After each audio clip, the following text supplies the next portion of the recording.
11-12 পাতা যে ইনফরমেশন, সেই ইনফরমেশন দিলেই যে আপনি অন্নপূর্ণার ভান্ডার পাবেন সেটা কিন্তু নয়।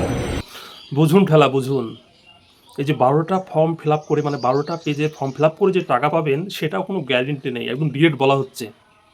মানে কি, কোনো না কোনো ইস্যু তৈরি করে আপনার ফর্মটা বাতিল করা হবে, এটা কনফার্ম।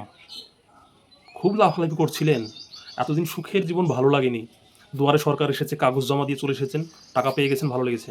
14 গোষ্ঠী ডিটেলস দিবেন, নিজের সব ডিটেলস দিবেন, সেই ডিটেলস নিয়ে তো আপনার সঙ্গে স্ক্যাম হবে, সেই ডিটেলস নিয়ে আপনার কি হবে, আপনার সঙ্গে ব্যাঙ্ক অ্যাকাউন্টে আধার কার্ড দিবেন, ব্যাঙ্কের অ্যাকাউন্ট দিবেন, Aadhaar card, ration card, PAN card, ভোটের ছবি যা আছে সব তো দিচ্ছেনই না, আপনার তো প্রাইভেসি বলে কিছু থাকছেই না।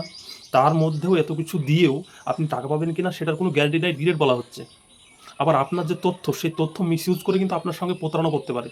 আপনার তো সবই দেওয়া থাকছে, আপনার নামে কেউ সিম তুলে কোনো যদি ক্রাইম করে ফেলে আপনার নামে ধরবে, আপনার অ্যাকাউন্ট থেকে কখন টাকা গায়েব হয়ে যাবে, আপনার সব তো ডিটেলস দেওয়াই থাকছে, আপনি বুঝতে পারবেন না। তো ভবিষ্যতে আপনাদের সঙ্গে কী কী হবে আপনারা কল্পনা করতে পারছেন না, শুধু দেখে যান। লাফালাফি করছিলেন, ভালো জীবন ভালো লাগছিল না, করুন এখন, দেখুন কত মজা, সামনে অনেক রকম মজা আছে, অনেক রকম টুইস্ট আছে, একদম জীবনটা ধন্য করে দেবে আপনাদের। থামুন, অন্নপূর্ণ ভাণ্ডার দিক না দিক, আপনাদের ধন্যপূর্ণ ভাণ্ডার করে দেবে।